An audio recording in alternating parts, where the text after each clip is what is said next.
So everybody can see the slide, correct? Samson? Yeah. So I will talk about contextuality in terms of systems of random variables. Here is the outline of the talk. So I will explain what systems of random variables are. Then I will introduce the mathematical tool that we're using to deal with these systems. That's called probabilistic couplings. And we will use them to measure difference between two variables taken in isolation and also taken within a system. And essentially the difference between these two differences in isolation and the system is what contextuality is. I will explain this, of course, later on. Then I will talk about measures of contextuality and non-contextuality. And then I will talk about so-called epistemic or Bayesian probabilities when we have essentially a deterministic system, but we present it in terms of some kind of quasi-probabilities. And I will use some examples, including what you see here, Liar's paradox, Escher's picture, and impossible figures. And then I will talk about free will theorem, time permitting, obviously. It's a bit kind of ambitious schedule, so maybe I will run out of time, which essentially is okay because there is no fixed kind of agenda for this talk, and I can end it, more or less at any point. So let me acknowledge the collaborators and co-authors of the material presented in this particular talk, Jana Kujala of University of Turku in Finland, and Victor Cervantes, my former student, who is currently at the University of Illinois at Urbana-Champaign. So let me also allow myself a brief philosophical aside to mention that random variables are remarkable, not to say that they are mysterious or weird.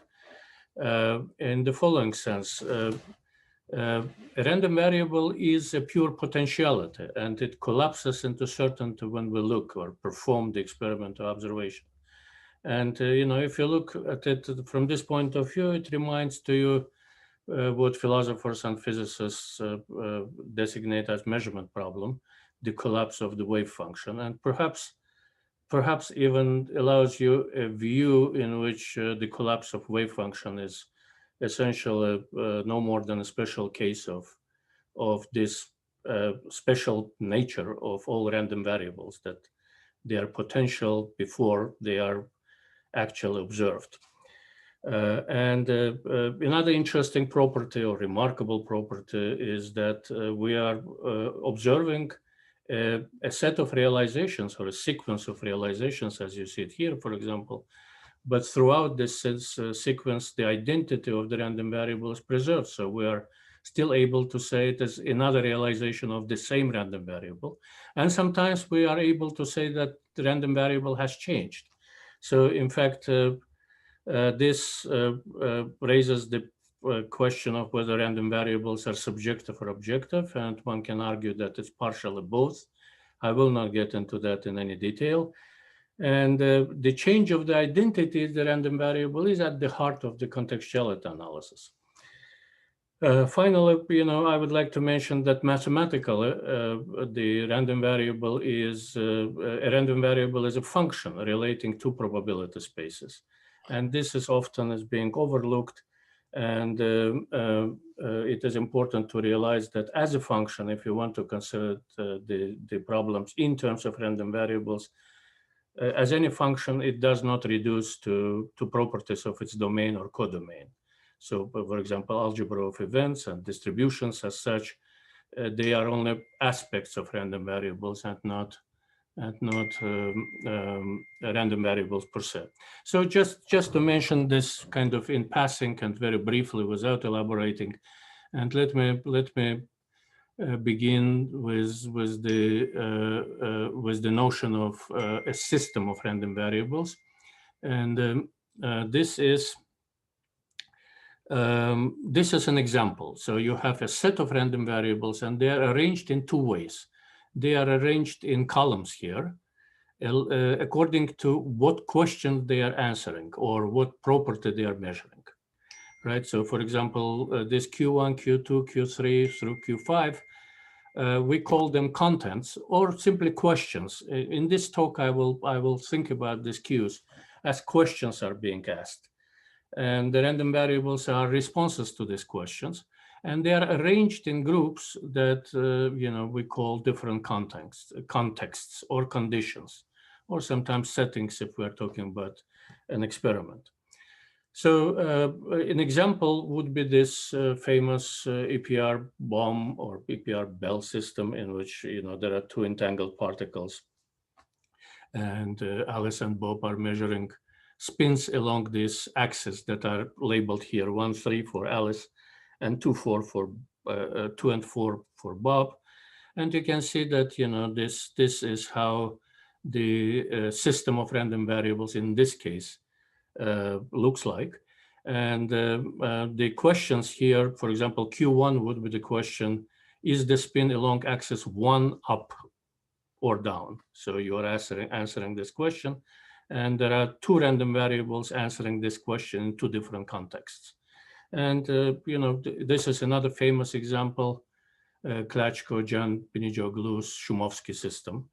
When you have essentially the same type of arrangement in pairs, it is so-called cyclic system, but this time it is 5 questions being answered in 5 contexts. And so on. We can continue examples like that.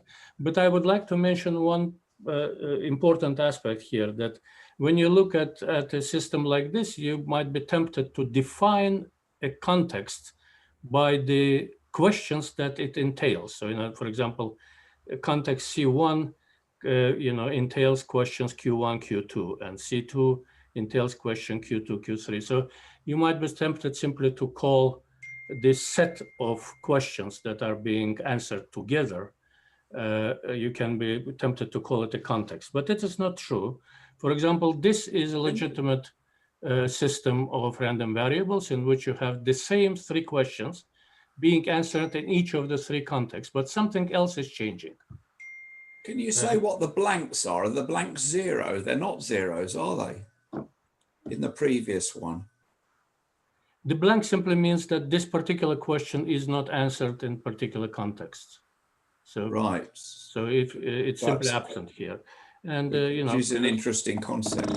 Since you have asked the question, in principle, each of these blanks can be filled in with deterministic random variable, with a value, with a random variable attaining a particular value with probability 1. But let's get to that later. This is, by the way, the simplest possible non-trivial system of random variables when you have 2 contexts and 2 questions being answered. And you see it is the same 2 questions in both contexts, but something changes. For example, the order in which you are answering these questions. Or if you wish, you can come up with any kind of conditions. You can think about these 2 questions being answered in a different tone of voice or anything like this. So anything that you can record and it changes from one context to another defines the context. So let's consider this simplest system because it's simplest, the simplest, and it is probably reasonable to explain the notion of contextuality using this system. Let's say these are actual questions asked of human responders. So you're asking, for example, the question, are you contemplating an overseas trip in the nearest future? And then you can ask also the second question, are you concerned about coronavirus? And these 2 questions can be answered in one order, first trip and then coronavirus, or in another order, and this constitutes 2 contexts. This is, by the way, classical experimental scheme in psychology. So, this refers to something that people have been studying in great detail. And so we have the so-called cyclic system of rank 2, and let us consider what contextuality would be in this case. So this represents the distribution of random variables in one context, let's say C1, and this below is the distribution of the random variables in the other context. For now, as you see, I'm looking only at the marginal. So I'm looking at the probability with which the first random variable here will give the answer yes or answer no. And I assume this here for simplicity that this is 1/2, 1/2. So, and exactly the same it's assumed about the responses to the second question. And the probability being 1/2, 1/2, and exactly the same I'm assuming about the second context. So in other words, from the point of view of marginal distributions, nothing changes from one context to another context. So for example, if you look just at the answers to the question, are you contemplating an overseas trip? And you are looking at these two random variables. You know, the first random variable is distributed with probabilities 1/2, 1/2, and the same is true about the second. So essentially, you can think about it as one single random variable, and the second index indicating the context is not even needed here. It looks like. And then, you know, exactly the same thing can be said about the answers to the second question. If the probabilities are the same in both cases, you can consider it as if it were one and the same random variable. However, if you look at the actual joint probabilities of these answers, so consistent with these marginals that we have just stipulated, let's look at this first context. Here, as you see, the two answers are perfectly anti-correlated. So if you say yes to here, then you would say no here. So it is 1/2 probability of yes, no, and vice versa. If you say no here, then you would say yes here. And both yes and both no's are being forbidden here. So it is perfect anti-correlation. Whereas in the second context, we have perfect independence.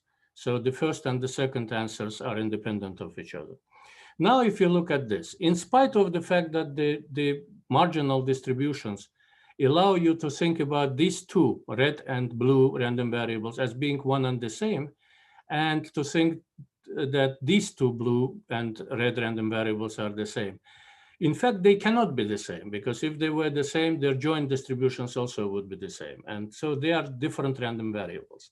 And this is an instance of contextuality. So we say that they are contextual in this particular case because in spite of the fact that they are identically distributed and could be in isolation considered to be one and the same random variables, within their context, they have to be differentiated.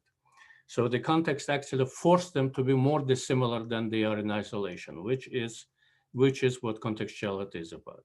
Now let us make it a bit more realistic. In fact, as I said, these experiments are actually being conducted. So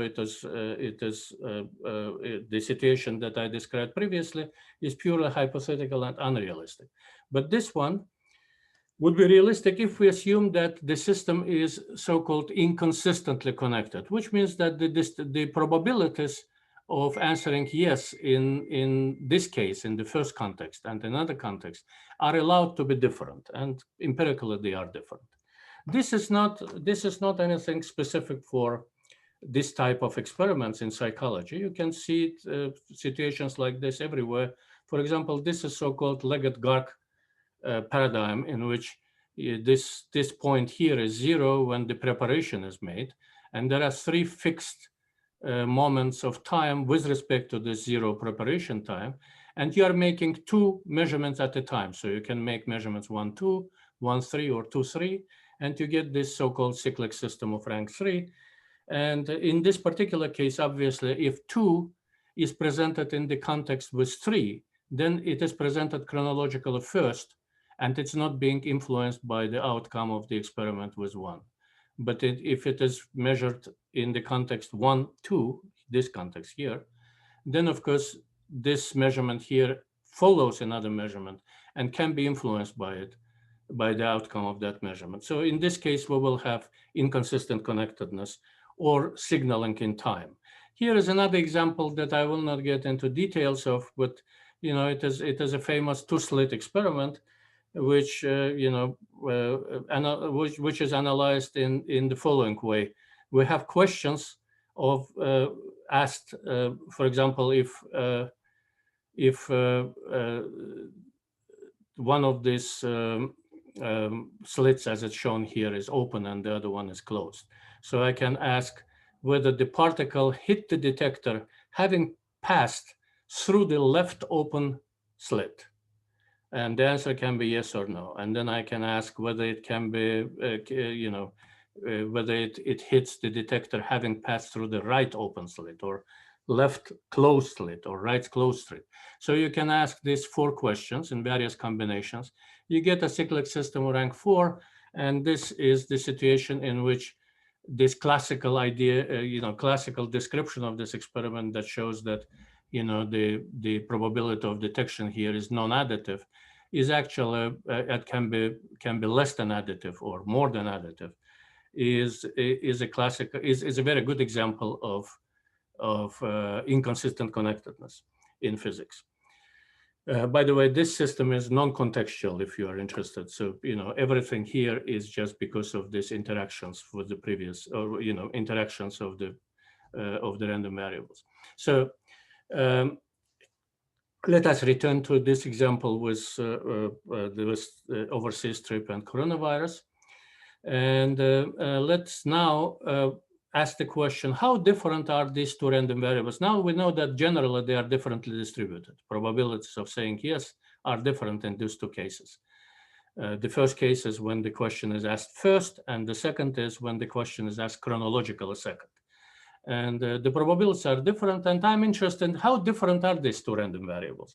Well, one principled way of answering this question is this. We are looking at the probabilities, as you see, the probabilities for the responses to the first question, in the first context, I'm sorry. The question is one and the same, but this is in the first context, this is in the second context. The probabilities of saying yes here are generally different, P and Q. So let me assume that they are jointly distributed. Now, in reality, they are not. It's one of the major points here, or very important points, that across the context, random variables do not have joint distributions, because contexts are mutually exclusive. And if you observe one context, you do not observe the second. So there is no empirical or mathematical meaning in saying what is the joint probability of this being yes and this also being yes. So without joint probabilities, we have 2 stochastical unrelated random variables. But let us assume now that we created the 2 copies of these random variables and forced them to be jointly distributed. And then I can ask the question, how close I can make them? So in other words, how often can they coincide? And how often can I make them to coincide if I want to make it as often as possible? And the answer to this question turns out to be very simple. So if this is probability of P here and probability Q here for answer yes, then in this cell, you have to put the smaller of the 2 probabilities. And this would be the largest possible probability for this joint event. And these 3 probabilities then will be automatically determined. And this is what is called maximal coupling. As it turns out, in this maximal coupling, the probability that the 2 random variables are not equal to each other is simply the absolute value of the difference of these 2 probabilities, P and Q, which is kind of a nice and simple feature. And in spite of the simplicity of this formula, in probability theory, it is a special case of so-called total variation distance between the 2 random variables. So it is a particular measure of difference between 2 random variables, total variation distance. So we have measured this. We can also measure exactly the same thing for these 2 random variables, and to get the answer that if we force them to be jointly distributed, which means that we have created a coupling for them, we coupled them, then the maximum. Then the maximal coupling, which means the minimal probability with which they are not equal to each other, is the total variation distance between here. And the same is true about these 2 random variables coupled in this way. So we have determined how different they are if taken in isolation from each other. This one in isolation from this one and vice versa. And now let's put them all together and ask the question, What will happen if I create an overall coupling? So I will create 4 random variables, each of which is distributed the same way as the original random variables and jointly distributed in the same way within the rows. But now they are all 4 are jointly distributed. So this pair is jointly distributed with this pair. And then how different can be these 2 random variables from each other and these 2 random variables from each other within this entire system?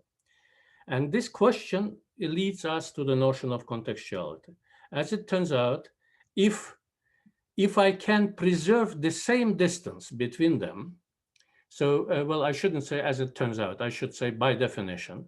By definition, if within the overall coupling of the system, the probability with which they are not equal to each other, these 2 and these 2, are the same as if they were taken in isolation, then the context essentially do not influence them, and we have a non-contextual system. However, if they are unequal to each other more often than they are in isolation, then this is what the context forced them to do.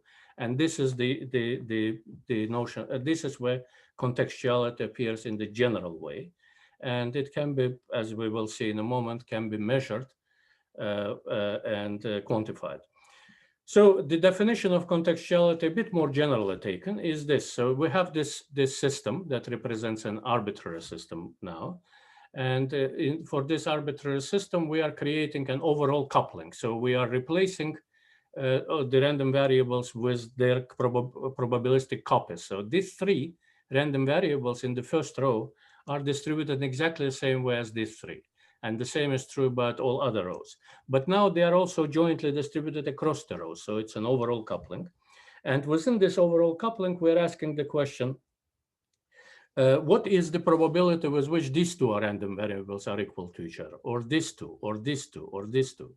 And if the system is non-contextual, then within this system, any 2 random variables sharing a context, sharing a content, so meaning answering the same question, being in the same column, they coincide with the maximal possible probability. So with the same probability with which they coincide when they are taken in isolation, right? In this case, the system is non-contextual. But if no such coupling exists, so whatever coupling you will choose, you will always find out that some of these pairs are more dissimilar than when they are taken in isolation. Then this is what the context, the effect of context is. And the contexts are forcing the variable to be more dissimilar than when they are taken in isolation. And this is when we say the system is contextual, right? So it leads to the measures of contextuality, which again, I would like to emphasize the fact that even if you agree on this, agree that this is the ultimate definition of contextuality and it cannot be modified in any way, there are many measures of contextuality that are consistent with this particular definition. And I'm talking about one particular measure, which is which has some nice properties. Let's consider again this 2x2 system, cyclic system of rank 2. And we are fixing the one marginal. So the individual distributions of the 4 variables are irrelevant. So we are fixing them. And then the system is represented by the expected value of this product and expected value of this product. And all non-contextual systems then fall within this polytope, in this case, a 2-dimensional polytope. And if the system is contextual, then it's represented by a point outside the polytope. And you can take so-called L1 or city block metric distance between this point and this polytope as the measure of contextuality. City block metric is very special kind of and nice properties. In fact, it's a measure of choice whenever you want to gauge the difference between probability distributions.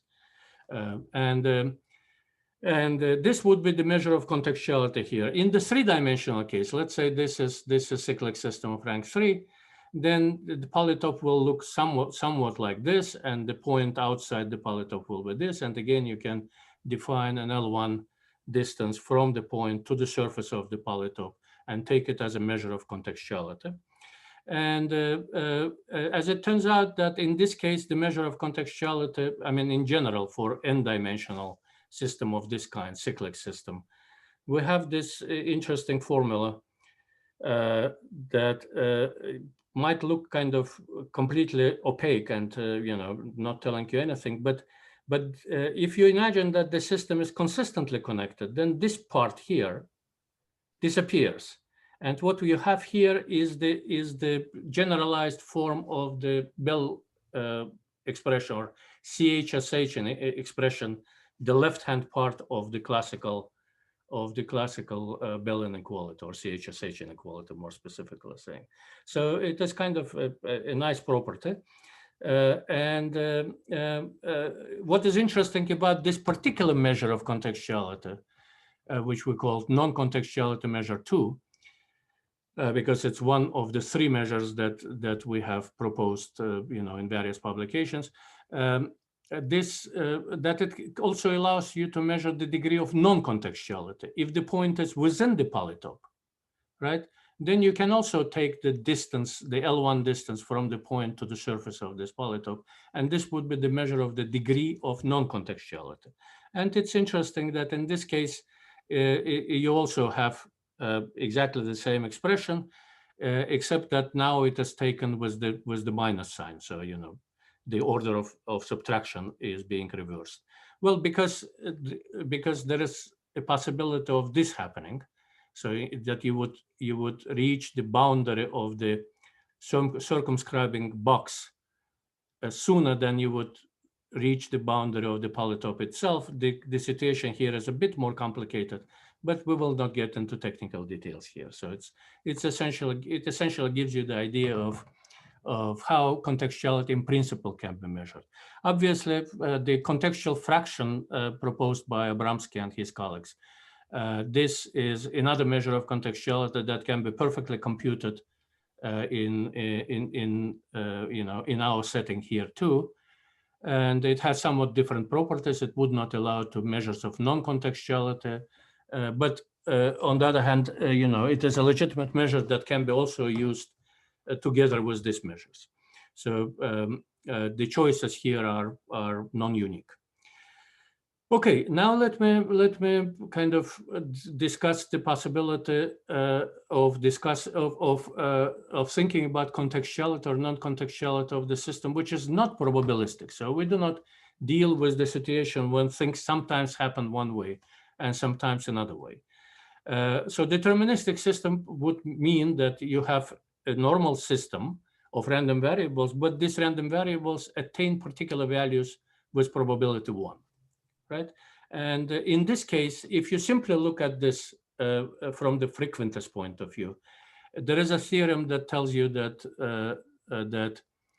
any deterministic system is non-contextual. So contextuality is not possible if you are dealing with a deterministic system. However, it turns out that you can apply contextuality to deterministic systems in a special type of cases or class of cases when you know that the system is deterministic, but you do not know which of several possible deterministic systems it can be. So here, for example, is the example of a system when Q1, Q2, and so on, they are logical statements or simple sentences, and the values here are truth or false, right? Are truth values, true or false. So in some cases, you may know that the answers to these questions are deterministic in terms of true or false, but you do not know exactly where to put true and where to put false. And here is the classical example of this, right? So-called liar's paradox. So 2 people are asserting something, and Nico asserts that Zora's claim is true, whereas Zora asserts that Nico's claim is false, right? It is kind of one of the classical versions of liar's paradox. And in this particular situation, you know that it's a paradox, but you also know that each of the statements has the value, has the truth value true or the truth value false, right? So it is a deterministic system, but you do not know exactly which deterministic system it is. We will see it in greater detail in a moment. But here is a triadic version of it. So Nico and Zora say now, both of them say that the claim is true. Actually, here is a misprint. Zora should say Max's claim is true, and Max should say that Nico's claim is false. And here it should be, with 4 participants: Nico, Zora, Max, and Alex. And I could continue like this, but I have already exhausted the youngest members of my family, so I will stop here. And I will discuss this triadic version of the paradox. So here are possible fillings of this system with deterministic values. Plus 1 here stands for true and -1 for false. So they can be like this: 1 1 1 1 1 -1. Or they can be like this, or like this, or like this, and so on and so forth, right? So we have 8 possible deterministic systems that would represent this logical situation. And we do not know which of them is true. So the kind of a natural solution for this would be to assign epistemic or Bayesian probabilities to these possible deterministic systems, which in this case, kind of natural assignment will be to assign equal weights to all of them, and then to mix them with these weights. And we will end up with a classical cyclic system of rank 3, which will be consistently connected with the 1 marginals everywhere equal to 1/2. And here it is perfect correlation. Here it is perfect correlation, and here it's perfect anti-correlation. It is actually so-called PR box of rank 3. And in this particular case, if you compute this CNT2 measure, then it has the value 1/2, which is the maximal possible for cyclic systems of rank 3. So this is just an example of how you could deal with deterministic systems in terms of contextuality. Let's consider another example, so-called impossible figures, impossible drawings, impossible things of any kind. So by coincidence, it's exactly the example used by Samson Abramsky in his previous talk, MC Escher's ascending-descending lithograph. And here the situation is that you can look at the flights of stairs kind of in pairs, and they are perfectly kind of consistent. If you consider this going up, then this also goes up, and this is true for any pair. And if you consider this going down, then this goes down.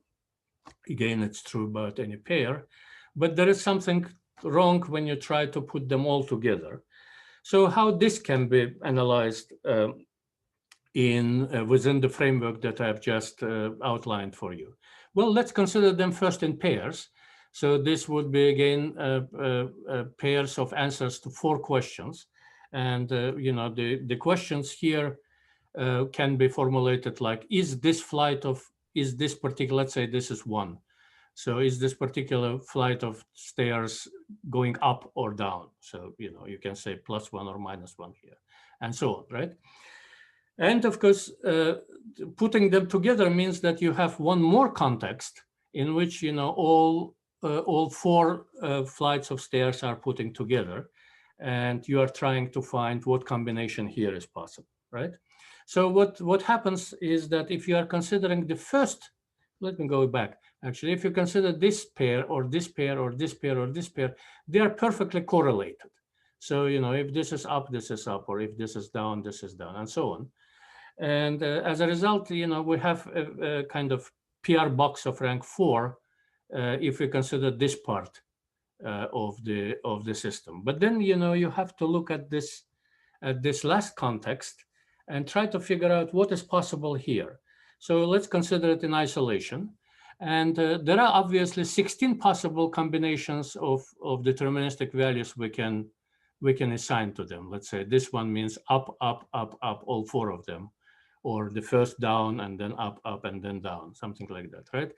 But then if you think about what is paradoxical about this figure, then obviously it is the case that you cannot go all the way up or all the way down. In fact, in order to to do this movement along this staircase indefinitely long, the number of flights of stairs that go up should be exactly the same as the number of them going down. So only these 6 are possible. And if you mix them with equal probabilities, so say, well, let's assume that it's one of these 6, and you mix them with equal probabilities, then you get a contextual system, and the contextuality here has a value 4.3. Well, it is 4 and it doesn't tell you anything, but it simply tells you that the system is contextual, and in fact, the contextuality for the systems of this particular rank is high, even though it is not maximal as it was in the case of Liar's paradox. And together with Victor Cervantes, we were able to analyze this type of figures. Again, Samson Abramsky mentioned them in his talk, originally proposed by Penrose, or sometimes people say some other people proposed them before them. It doesn't matter, but they are known as Penrose impossible figures.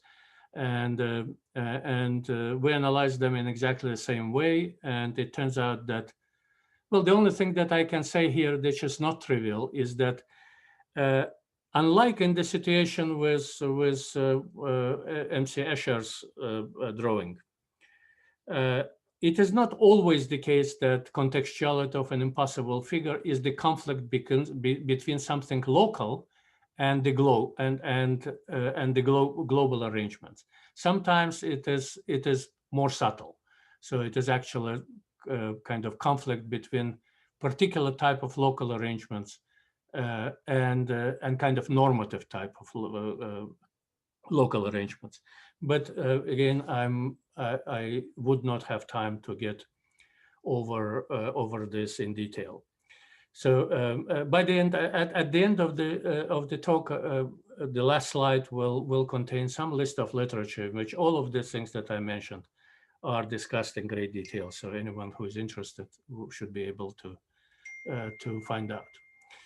So let me kind of switch to a completely different topic now.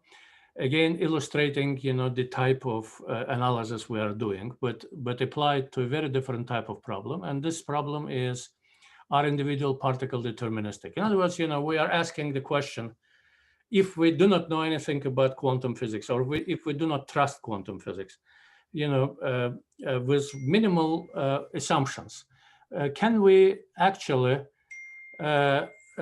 imagine that the probabilistic nature of a quantum mechanical experiment is essentially of the same nature as a probabilistic nature of flipping a coin? In other words, you can imagine that each individual particle is a deterministic system, but since you are using enormous number of particles in your experiment, then you are mixing different deterministic systems, and as a result, you get kind of the probabilistic picture. This was the question which was relatively recently asked by these two researchers, John Conway, who recently passed away, and Simon Cochin of the Cochin-Specker theorems fame. And they came up with something that they called the free will theorem. And essentially, the formulation of this theorem is that if we create a system which is bipartite, so entangled particles, one of which goes to Bob to measure and one of which goes to Alice to measure, then if Alice and Bob can choose their settings freely, then particles have free will, meaning that they are not deterministic systems, individual particles. One important thing to add here, that they have to rely on the existence of a contextual system of a particular kind, which they take actually to be the Cochin-Specker Specker system, made bipartite. So part of the measurements in this system is measured by Bob, and another part by Alice. And this is kind of an overcomplication because we actually can do these measurements. We can do exactly the same reasoning we can apply to any contextual system which is bipartite, of system of two entangled particles. And here is the one that I've shown to you previously, the famous EPR bomb system. Let's say this is, here I present this EPR bomb system a slightly different way. I forgot to change it, but it doesn't really matter. No, actually, it's fine. I simply changed the notation. So, the particles, the measurements made by Alice now I denote by A, and those by Bob I denote by B here. Just to emphasize the difference, but otherwise it's exactly the same thing. I could just use this R's as before. So we have this cyclic system of rank 4, and here would be representation of individual particles, right? If individual particle is deterministic, better to say in this case, individual pair of particles, pair of entangled particles. If it's deterministic, then it would be something like this or something like this, right?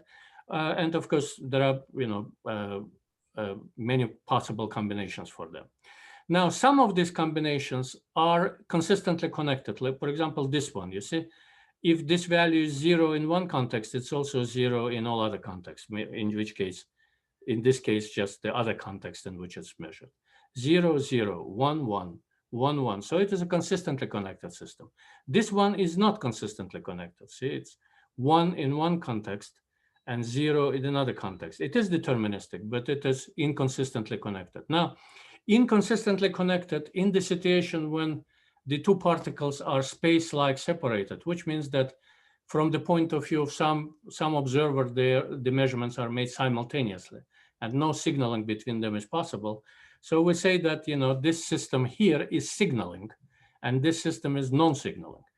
And the main thrust of this reasoning related to Conway-Cochin theorem is that deterministic systems which are signaling are being forbidden by special relativity. So it's impossible, for the system somehow to have value 1 here and 0 here, because it would mean that somehow the system knows what is being measured, by the other person, right? By in this case, Alice's particle somehow should know which axis is being measured by, is being used by Bob.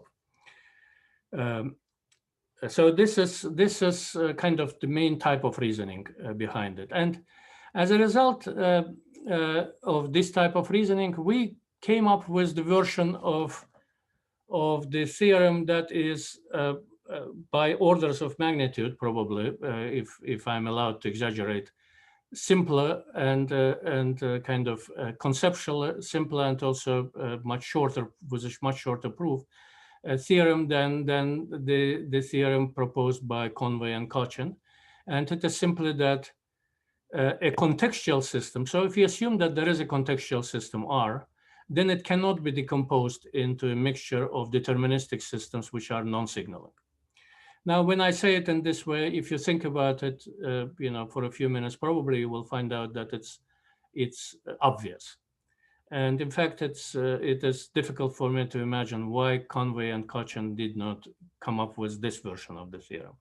By the way, it's very interesting that for the formulation of the theorem, all you have to do is simply to assume that there is a contextual system R, that it exists.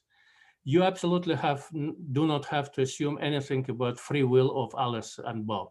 So in other words, all this, the preamble saying that if Alice and Bob have free will, then so do the particles, the antecedent is completely unnecessary. All you have to assume that there is a contextual system. Well, sometimes people say, if I'm allowed, yeah, I think yes, I am well within the time framework. So I can just mention that sometimes people say, well, you have to assume the free will of the experimenters in order to know that contextual systems exist. But the problem is that you can assume that people have free will, and at the same time, it doesn't follow that the contextual systems exist. So you still have to assume that. And if you have to assume that the contextual systems exist, then you do not have to assume anything about the free will of the experimenters. And as a result, you have this very simple formulation. So in other words, if bipartite contextual system, which in the case of bipartite systems that are space-like separated, contextuality is the same thing as non-locality. So if non-local systems exist, then particles have free will in the sense that individual pairs of particles cannot be represented by deterministic systems. Now, what's interesting that if you actually look at this paper, you will find out that we do not stop at this theorem. It is just an intermediate result, and then we propose. We means myself and Yana Koyala. We propose a line of reasoning that says that individual particles are not systems to begin with. Not being systems, they cannot be asked to be deterministic or a probabilistic system. But this is kind of outside the scope of my talk, so I'm not going to talk about that. And here is that slide which contains literature that covers the material of my talk today. And this is the slide with which I usually end my talks. So that's it. Okay, thank you very much, Ehti. So